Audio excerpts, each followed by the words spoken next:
Good morning, and thank you very much for joining us. I am Yori Folarin.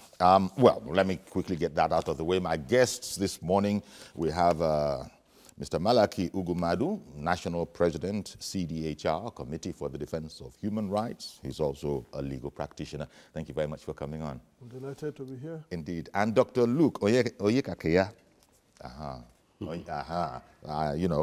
He's a member of the editorial board of the Guardian newspaper and keeps a keen eye on the polity. Thank you as always for coming on, Luke. Thank you very much. Indeed, my pleasure.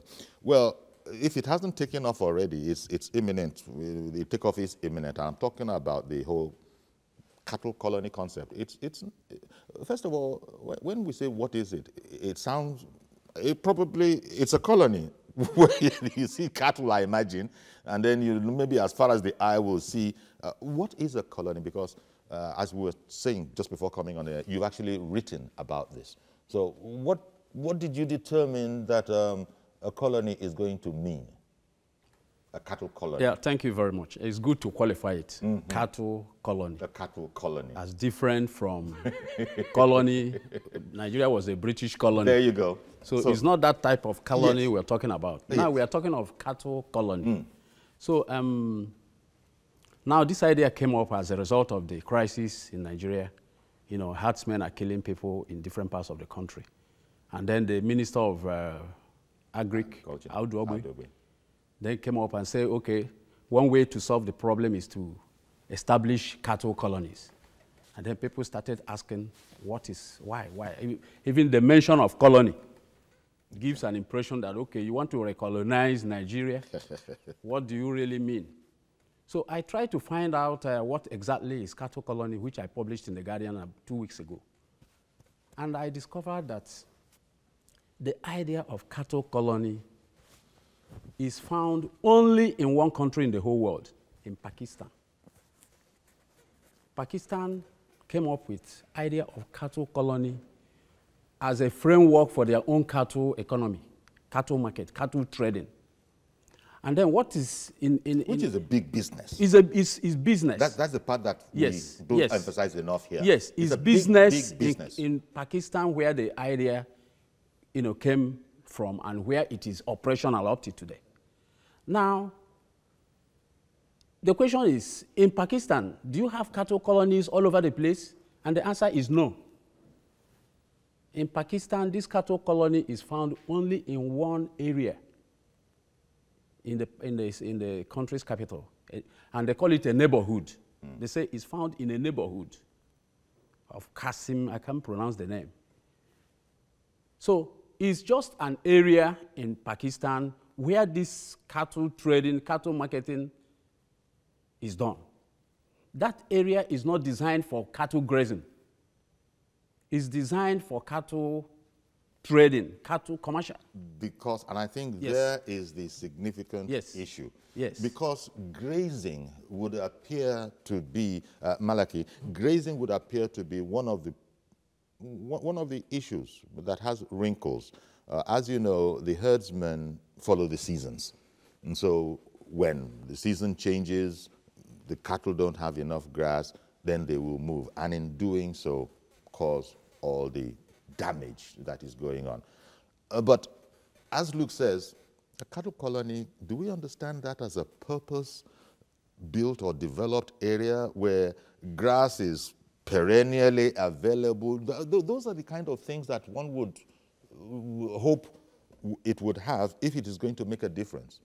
So you could see the confusion already introduced at several levels. The policy decision level,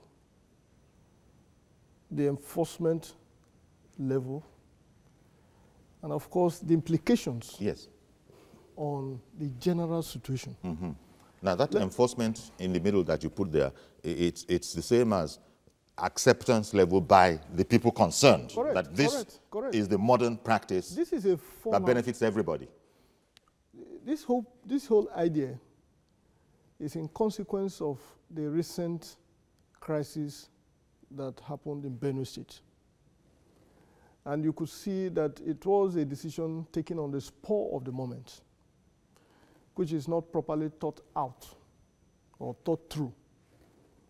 I say this because even in that Benue State, that policy is already running foul of an extant law, an existing law. In a federation, you can talk of doctrine of covering the field. If a law at the national level, which is an act, already covers the subject matter that is dealt with at the state or constituting units, there is no such law as anti-grazing law or act at the National Assembly, at least as of today. And therefore, if you are coming out with a policy from the federal government, which you intend to implement all over the country, inclusive of the states, with existing legislative framework to deal with the exigency of security situations they have had, you must be ready to also harvest the frictions that will come out of that. And when I say it is not properly thought out as a policy decision, even at the level of implementation, I mean exactly that. With respect to Benue State, no less in Ekiti, where the man at the helm of affairs have mobilized hunters to deal with it as a state policy. So we've dealt with that. Now let's take it one after the other. No matter how you want to discountenance the choice of word, colony, you are invoking in the average Nigerian person who has a sense of history, even if some of us, or many of us, including the first generation Nigerians, were not born at that time, the whole tormenting and psychological experience that we went through during the colonial era, the more you try to push it aside, the more you remain insensitive to our historical antecedents and the psychology of it. Now, my colleague, who is vast in this area, has pointed out that, I mean, in all his research, he could only point in the direction of Pakistan. Yeah, I would mention, in addition, Bangladesh, that has it as a major business street. And that even at that, it's not called a colony. So from that angle, you're already pitching yourself against the people who are, instead of, effectively comprehending what you are saying, they are bothered about what you mean by the use of that word and where you are going with it. Exactly. That is. And before you wriggle out of that, you are getting a lot more things convoluted, so much so that you may be part of the problem rather than the solutions to it. As colony. Yes, because as you're speaking, the question still is, what exactly is a colony? And one of the things that we don't know for sure is that it will affect the problem of trampling over property, because it's stated that this is not a grazing ground, and that's a big part of it. The other thing is that this cattle is big business. It's not the cattlemen that are being accused of marauding that own the cattle. Big men own these cattle. So there's a hidden force, I would imagine, that is simply not letting this work, the way we've been doing it for maybe centuries. Now, those people insisting that this is the way it must continue to be done now, how are we going to affect our understanding? Because the Fulani herdsmen, especially those who are herders themselves, don't really want to hear, it appears to me, anything contrary to our age-old practices. This is what we know. This is what my parents know, my grandfather, my great-great-grandfather. This is the only way it has been done. And so there's a problem getting through to them without the help of, shall we say, the town Fulani, who is the administrator, the academic, the intellectual, without them putting mouth. Those same people who are impervious to a different form of grazing use GSM devices. They are accused to be bearing arms. Yes. Not den guns. Even if they are den guns, there are some scientific aspects of that. They also traverse the length and breadth of a civilized society. And I appreciate that you don't drink from the mud as it used to be. You drink from pipe-borne boreholes and so on and so forth. So they have adopted development in certain areas, in fact in many areas. You see vehicles, you don't jump in front of those vehicles and trail lines. You wait until they pass. So we must assist ourselves in, shaping our discourse, just so that we don't leave or lose track of the focus. Quite frankly, we have to de-emphasize some of this and then focus on the real things. Now, in my view, and you have asked the question, what exactly does colony mean?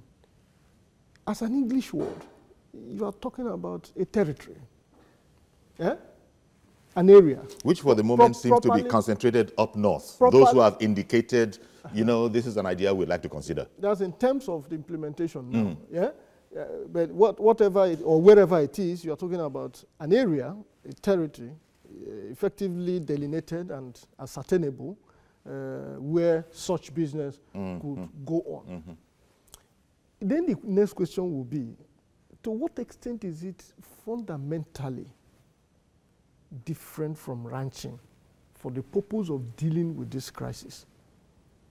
If you are talking of a delineated area marked out for the business of cattle rearing and whatever, how is it fundamentally different from that? I would have thought that if you had one or two states where the crisis of herdsmen and indigenous and communal had given rise to crisis, and they have sat down, reviewed this situation, called for memoranda, had town hall meetings, and are able to reduce that, irrespective of the pockets of resistance you had, into a legislation. You needed to look into that and understand the rationale behind it. And as a government, which is Federal Republic of Nigeria, take decisions that will be consistent with those ideas. Perhaps, thank you, Malaki. Luke, yes. The challenge for me, I think, is that in trying to understand this, is that I think the only way to move forward on this is to have a bedrock of the truth, and then all of us work on that. Have a mutually agreed bedrock of the truth about, this whole matter. There are so many things I would imagine that say it's not politically correct to say, well, you have to be careful how you express this. It's a very, very sensitive idea. So this is preventing us from calling a spade. And I wonder if we have to continue to be, the word is political. When you have something that's confusing or not too truthful, oftentimes they put the word political on it. But in a sense that we're being this political about the whole matter, I don't know where the resolution is going to come, because there is not mutually agreed truths that, look, say it like it is, so that we can now come and look at it and decide on what is it that we need to do, do in agreement. Thank you very much. You see, agriculture, different forms of agriculture are practiced in different ecological zones worldwide. For instance, in Nigeria, cattle grazing is ecologically expedient in the northern part of the country because of the grassland that is there. Because, we study the absence of fly and all those things. In the southern part of the country, which is rainforest, you go further down, you have mangrove. It's not ideal for cattle. Now, if you go to a country like South Africa or Gabon, two countries in Africa that are in the rank of global beef producers, now you see that they are not doing this thing all over the country. They have specific areas that are more suitable for this cattle business. I think, for me, the problem arose from the fact that some people or somebody thinks that cattle can be grazed all over the country. Yes, sir. In Nigeria. Yes. Yes. Which is wrong. And which used to happen in the past. No. I have said in one occasion I was here that I studied transhumance. I'm a geographer. And I said the Fulani have been rearing cattle for centuries. Mm-hmm. And I said, what we know is that, you know, as the seasons fluctuate, during the dry season, they come southwards. And I said, they don't cross the Niger-Benue Trough. That's the limit. We didn't see people in, say, Imo State or in the River State and the rest of them, never saw Fulani in the 60s grazing cattle there. So this is a new development. Somebody now came up and, you know, thinks that cattle can be reared or grazed all over the country, including along the, you know, in the rainforest, mangrove, and the rest of them. That is where the problem is. Now, the minister earlier said that some states, about 16 of them, have agreed to have cattle colonies. And I tried to find out, I discovered that they are mainly northern states, Kaduna, Kano, Sokoto, Bauchi, and the rest of them. There is nothing wrong in having cattle colonies in those areas, because that's the natural habitat. That's the cultural area where cattle is grazed. So if nobody wanted to make or cause confusion or cause trouble in the country, the state governments in those areas could have gone ahead to establish those things without anybody knowing about it. But by making it a national issue, that no, you have to have cattle colony in Lagos, in River State, in Imo State, and so on, just as you have in Kano, in Kaduna, that is where the problem is. So the basic truth is that we cannot, just like in any other part of the world, cattle is not grazed all over the country. There has to be specific areas where this business should be carried out. And that is the crux of the matter. Because that's the crux of the matter. The herdsmen don't see it this way. They don't see it this way. Simply because this is not the way we've been doing it. For generations, nobody has asked us questions. You can't wake up now and start asking us questions. And that is where there is, quite frankly, I said, truths need to be told. If we don't have that bedrock where we, or both sides, pro and con, whatever, have to agree certain things. And for some funny reason, this is not necessarily happening to the best of my observation. It's not happening yet. There's a lot of sophistry in there. In fact, President Obasanjo's letter, which is now a famous, infamous letter, I don't know, whatever you want to call it, he spoke about the current administrations, and in particular the president's letting the problem fester, become worse than it actually was. And here Luke was saying that, look, it's possible that the northern region could have looked at this as an asset that, you know, this is an asset that, as he just said, it's domiciled here. What can we do about this? Nobody wants to talk this way. So you're carrying all your assets and trampling over other people's assets and destroying other people's assets. And then you move further into wanton destruction. You saw the papers over the weekend, Chief Olufalaye, his farm being burnt, the former former naval chief, he's been telling of his own saga and the losses he's suffered. How can this be going on? And I don't know. Everything stops at the president's desk, but the president himself being a cattle rearer himself. Let me add something. Well, it was... No, just one point to, you know, support what I said earlier. You see, people in the north tend to give impression that there is no grass there. But Nigeria in the north is bounded by Chad, Niger, and Mali, and all which are more in the desert. And they are still rearing cattle. They are rearing cattle. And by the way, just before you launch, the official view of all these marauding criminals is that those very countries that he has mentioned, they probably are, you know, mercenaries and bandits from all those places. That's the official view. you know. So coming back to your earlier question, you see, it does not lie in the mouth of those who are resisting these new ideas to continually insist that this is not how we have been doing it. It becomes the responsibility of the sitting government, who are representatives of the people, to give a direction with respect to contemporary problems. And how do I mean? If in the past, as we have learned about it, the activities of the headsmen have not led to wanton killings as we now have them.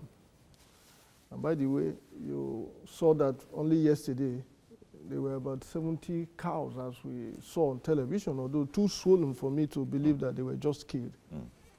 In the part of the country where I come from, Delta State, and to my knowledge, persons whom I know lost not just farmlands, but farmers. It happened in Obiaruku, it happened in Umutu, it happened in many of the hinterlands. So what are cattle doing in those areas? So that's the question. And he had told you that they don't used to exceed the River Niger and the Benue Truck. So Delta State is one of those areas these are affected. The things that need to be thoroughly discussed. So whether you accept it or not, we cannot run away from the way and manner societies are organized. Societies are organized through the instrumentalities of laws and legislation. And it does not lie in the mouth of any person or group of persons to pick and choose the aspect of the law that he or she chooses to accept.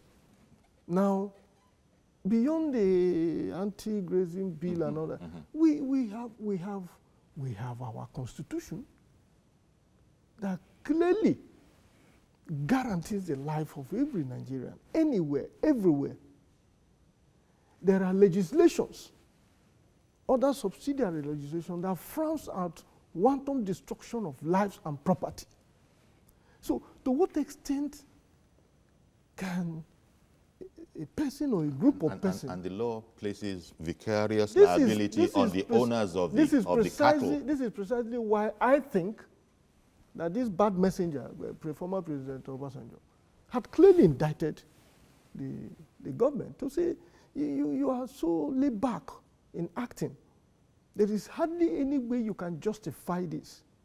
Because this was, again, how the Boko Haram, as we understand, started. But they had a window of opportunity to consolidate and realize that this is a state that cannot respond immediately, and then deepened their acts of impunity, where we are now harvesting daily and weekly death incidences. If we say the problem is now full blown, it's not as if it started in the Buhari presidency. No. These clashes, these problems didn't start here, didn't start today or even yesterday. So what I'm saying is that even in President Obasanjo's time in office, there were these problems, there were these issues. I don't know. He must have thought of it as something of a sufficiently hot potato to just keep to one side. Let me say something. You see, in Nigeria, there is this culture of, I call it lethargy in government. That is, failure to take action when appropriate. It's a culture here. That is why you have a road. The road starts deteriorating. The local government sees it, the state government sees it, the federal government sees it, everybody is seeing it. Nobody will do anything on that road until the road breaks. Impassable. It becomes impassable. One moment, please. You're going to continue. Let me bring in John Bosco calling in from Spain. Good morning, Mr. Bosco. Good morning, Mr. Yori. Thank you for calling in. Go ahead, please. Thank you very much. I would like to contribute to this topic because we've been in this big problem for so long.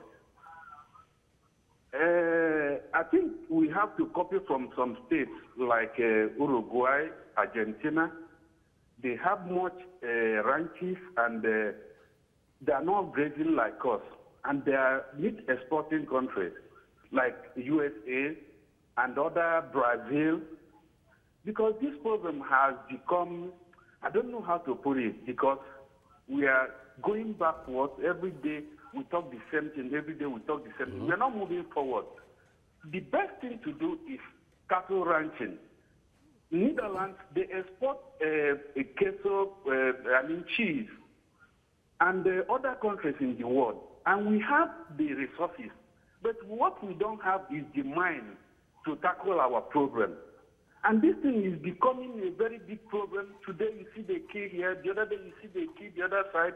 And if we don't tackle this problem now, it will become a very big problem tomorrow. Thank you, Mr. Yori. Indeed. Thank you very much, Mr. Bosco, for calling in. I interrupted you. Yes. The point he brought up, the ranching, I think... Yes, we've said it before. Yes, we've said it before. So what I'm saying is, in Nigeria, the authorities don't take action when it is supposed to be taken.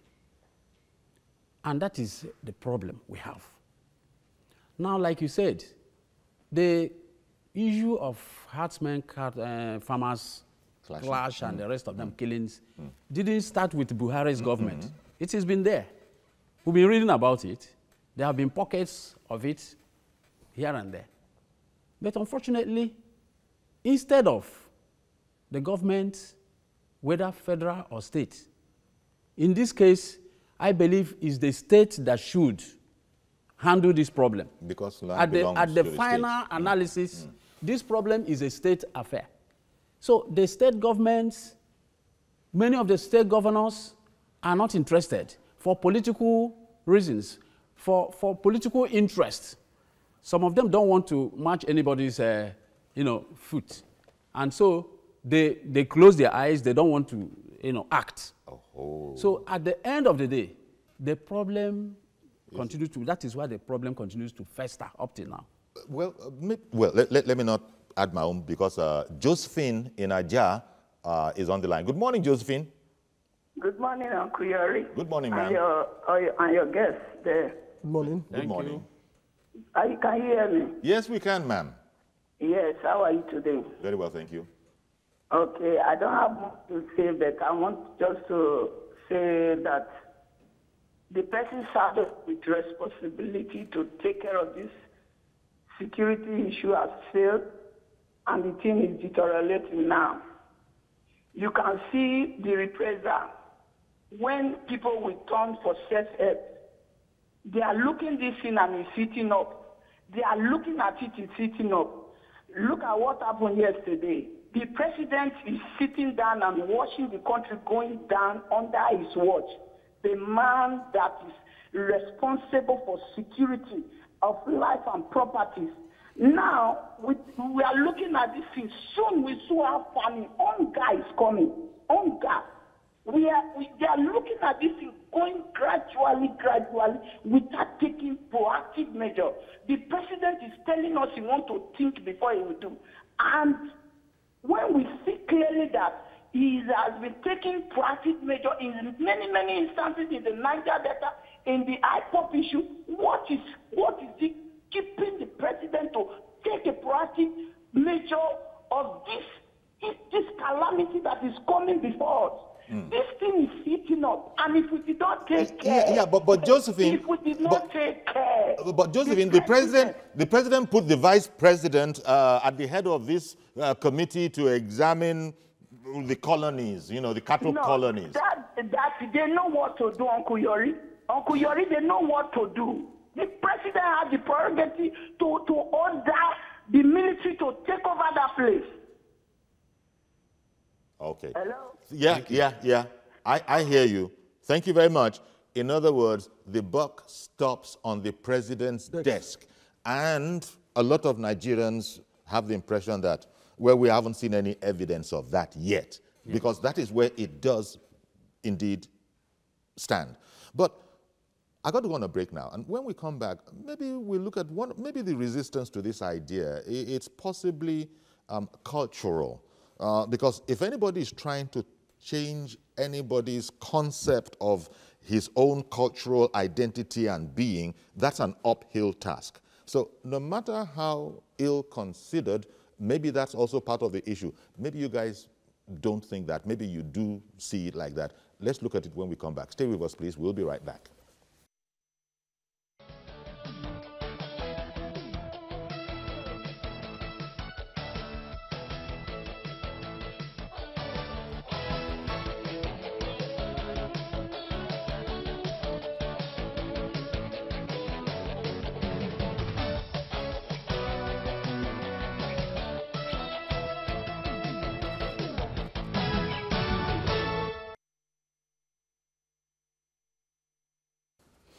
Okay, welcome back. And Josephine was on the line from Ajah, and she says she thinks the president isn't doing anything about the problem. And what she means by anything is that we've seen the president move in other situations, and she doesn't think that this Fulani issue is any less contentious or important. So why haven't we seen a similarity of action?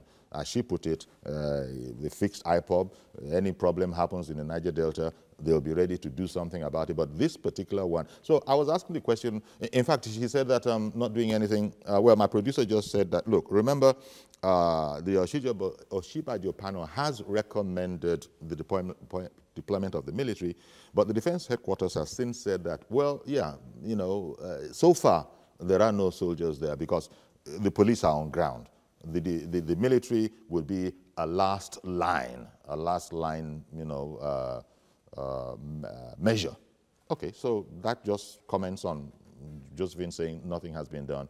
That is the much that has been done. But gentlemen, let's explore ever so minutely, we don't have the time to do so, the sense of cultural ownership of the current way of life of the Fulani herdsmen. That his sense is what he feels is now being, you know, attacked.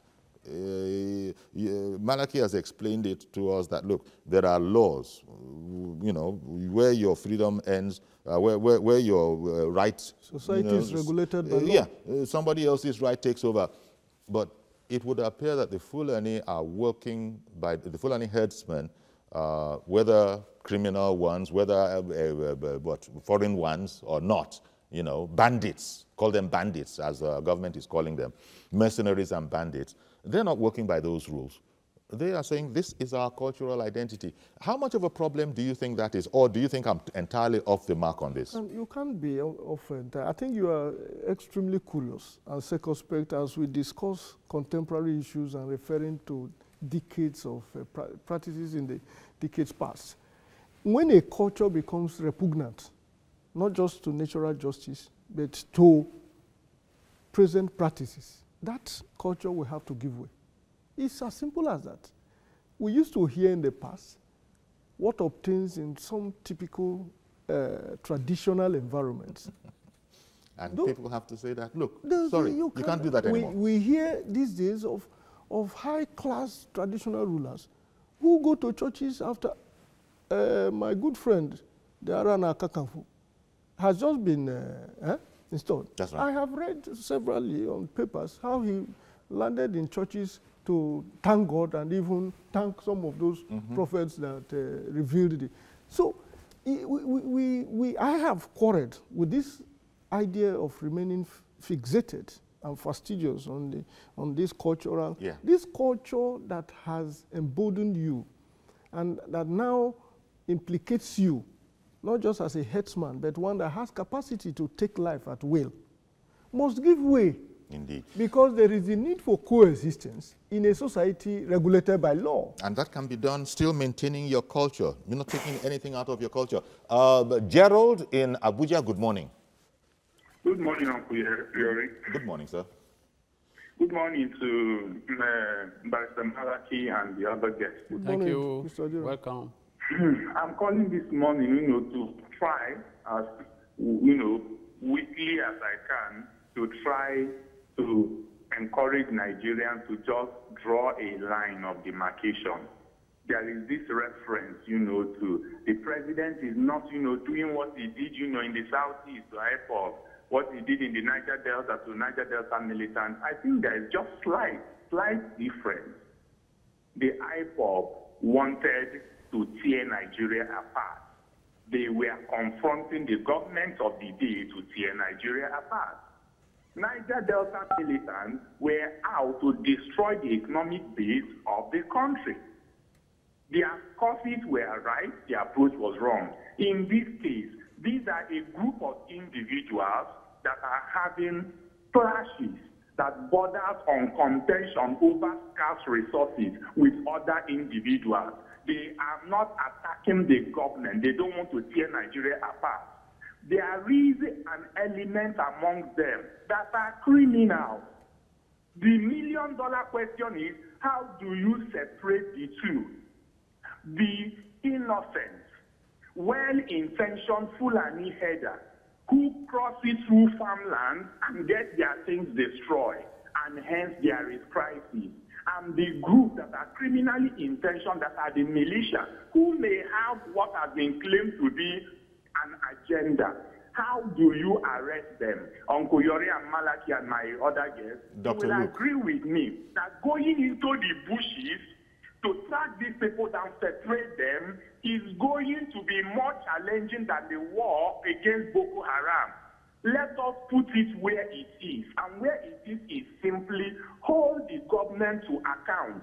I am a Nigerian from Igbo land, Anambra State. The way I see it, unless somebody comes to me with overriding superior argument, is that a new security challenge has emerged.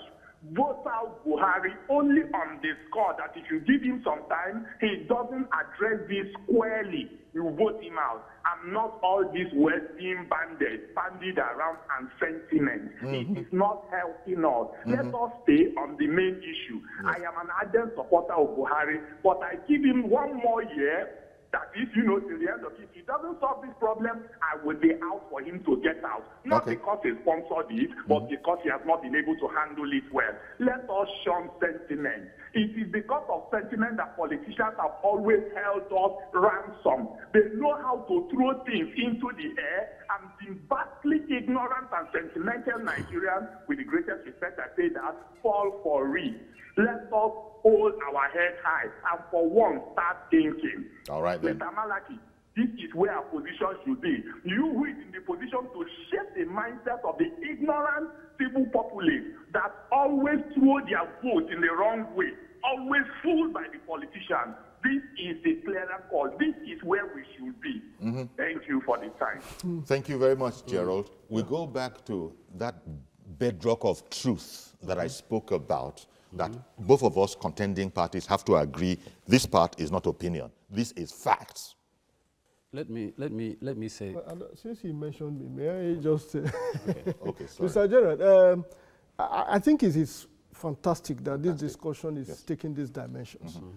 You know, in trying to position your own views, efforts must deliberately be made to ensure that you remain objective. Now, and I like the distinction he drew. The one is attacking the territorial integrity of the country and challenging the sovereignty of this country.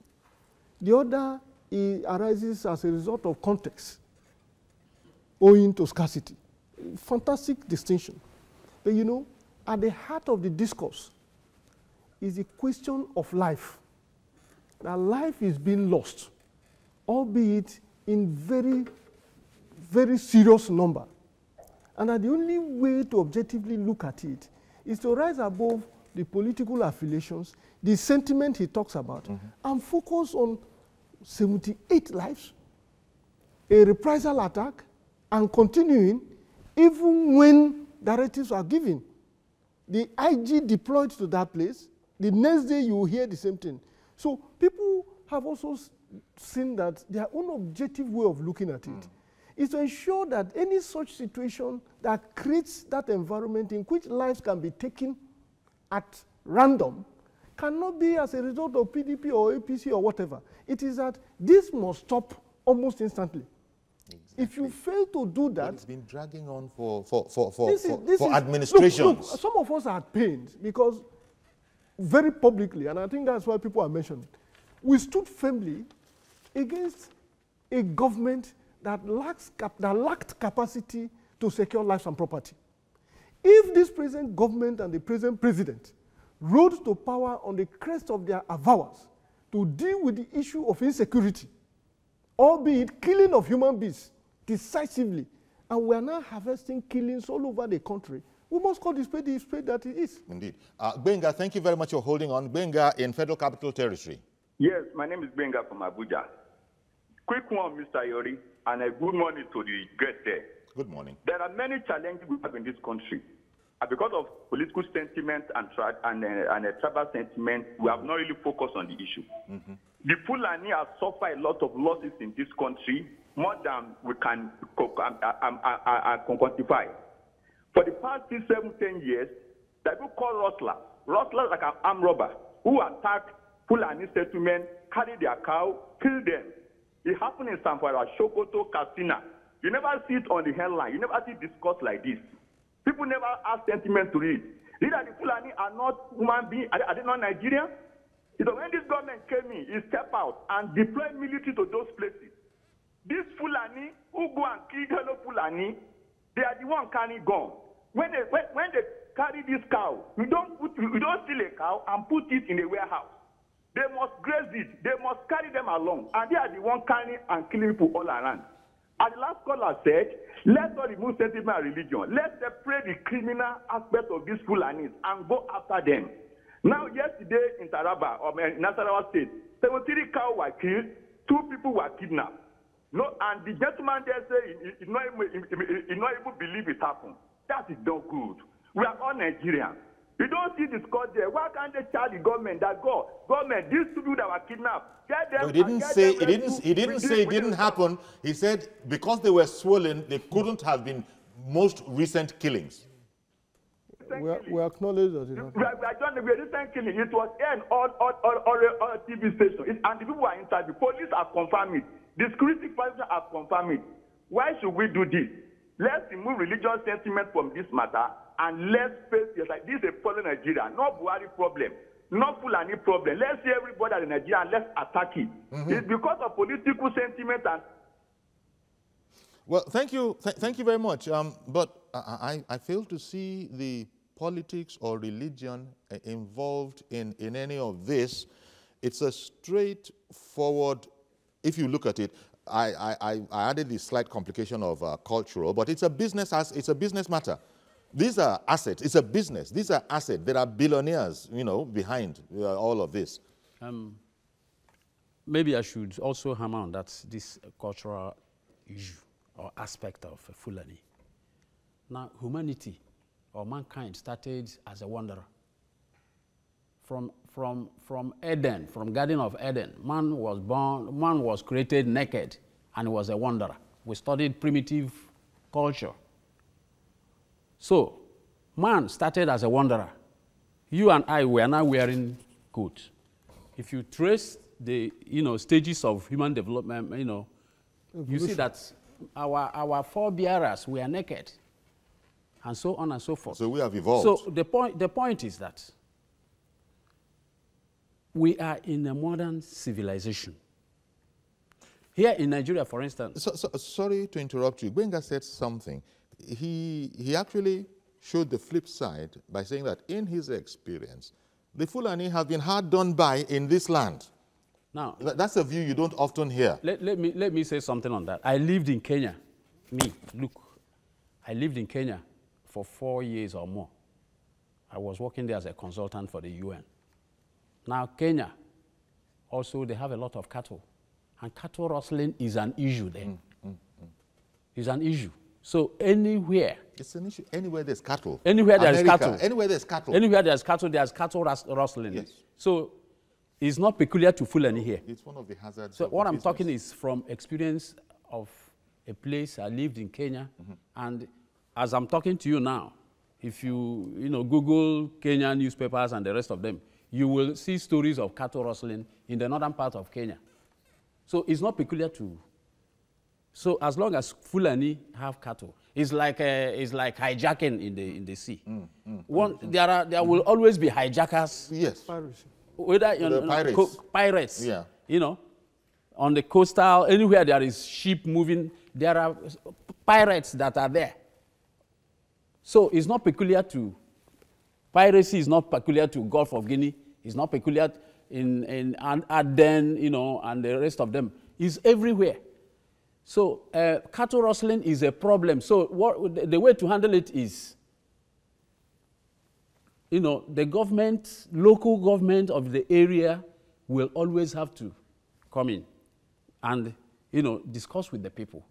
Because most of the time, the people that rustle the cattle are... Some states say they are doing. Some states say they are actually doing that. They've reached certain agreements, understandings that, look, we can coexist. Should there be the damage, it's been agreed how there shall be recompense and all those kind of things. So it's not as if no traction,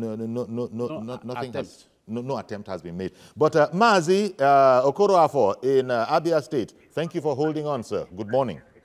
Good morning, sir. Good morning, Doctor. Good morning, everybody, sir. Honestly, sir, you see, colony or no colony will not solve the problem because Nigerians have not tackled the causes of crisis. We only chase the symptoms. You see, security to work in Nigeria, we must be prepared to tolerate one another, one threat. You see, on the screen there, you said sending of troops. Yes, sending troops must cover both Enugu, Benue, and Nasarawa now or never. This is because that is the first cost. That what we are going to tackle now. The forest there the forest. We now send the soldiers to take charge of the forest, while inside town we now make use of the police and the civil defense in the town. I'm just suggesting. Why am I suggesting this? Because what Madam Josephine just rightly said, what we saw on the screen about Nasarawa State. What we saw is, you see, what has happened there, there must still be reprisal, but we pray to Almighty God, let him solve that problem. Thank you very much. Have a blessed day in Lagos. Thank you very much. Malaki, when Benga called in, he actually was presenting the side of the story that not everybody hears. He says, you know, the Fulani has been at the, you know, they've been getting the crappy end of the stick for so long, and as he alleged, you don't hear about that.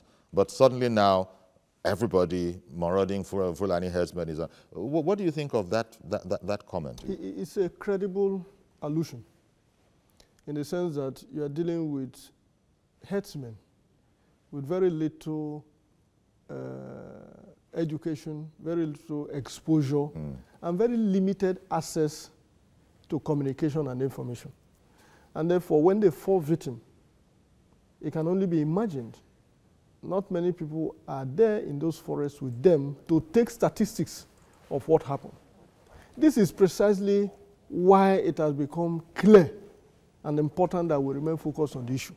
The issue is that whether a business activity or a conscripted economic space for business activity, the result of those competition or inadequacies is what we must focus on. And that is that it's leading to criminal activities.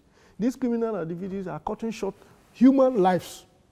So if you take from those who have suffered, those who have become victims, who have been killed and who are numbered, against the reprisal attacks that we now hear has been happening, it becomes the responsibility of government to say, how do we stop it? Exactly.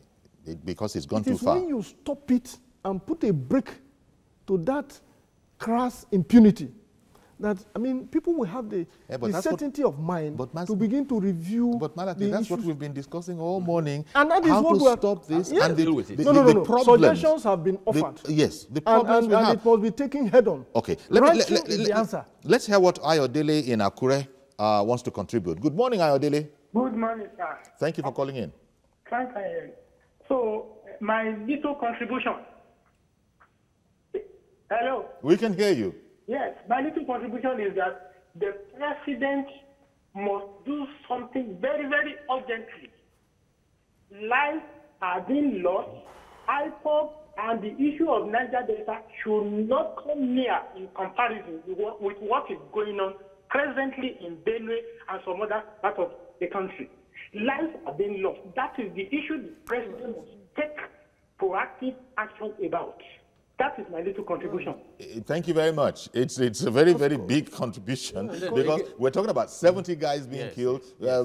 It's tens of people being killed. And there is no war. And just in one zone. Just in one. And we are not at war. If nothing happens, it will continue. So even though the point has been made that, yeah, the IPOB and this other, that they somehow, you know, threatened the integrity of Nigeria and all of that, even though they are saying all of that, look, I don't know that those kind of numbers of killings have been recorded in those disagreements. So we understand that.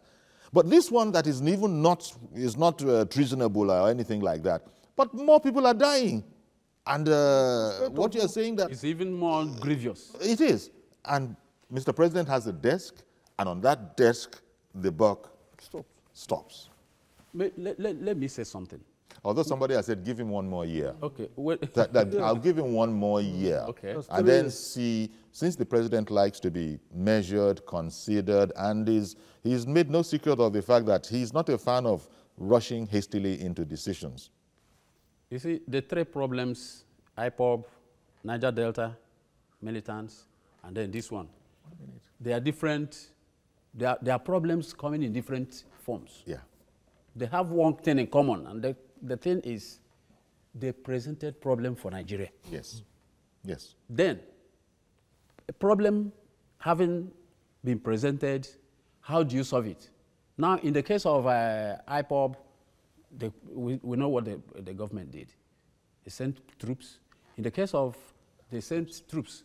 Now, this one, there must be a way of dealing with it. I believe personally that this problem can be solved if the governments, federal and state governments, if they are ready to solve this problem, it could be solved. That's the story of our life in Nigeria. Yes. If they are not, if they don't want to, all these things, politicizing it, exactly, it's because they don't want to solve it yet. Exactly. So that's a bit like... If they want to solve it, they will solve it. So you're making... What you've just said, you've made it as easy to solve as the problem of corruption. Yes. Because it's easy to solve as easy. Nothing is impossible in this world. Once we come and agree that we want to, tell the truth now, we're going to stop BSing, and we can then move from there. But I'm not sure that my concluding part. The state of Nigeria, leveraging on the cohesive forces that it has, should move in and stop the killings all around the country. Well, the police are in there. Well, I say cohesive forces. Okay. That includes, beyond the police, every other... Well, the army is saying that that's a last resort. Nigerians are saying the government that has a responsibility under the Constitution to protect lives and property should stop it. How they go about it should be their priority, and that will determine their effectiveness. Okay. And then the Nigerian people should as well be very vigilant and make concerted effort to assist even the security in stopping that. So sincerity of purpose, it has to be central in all of these things that we're talking about. Well, thank you very much, Dr. Luke Onyeka-Ekaya and Dr. Malaki Ugumadu. Doctor. I put it in there. It's a matter of time. Thank you, gentlemen, for sharing your perspectives. That's our program today. Please join us tomorrow for a fresh edition. I am Yori Folani. Bye-bye for now.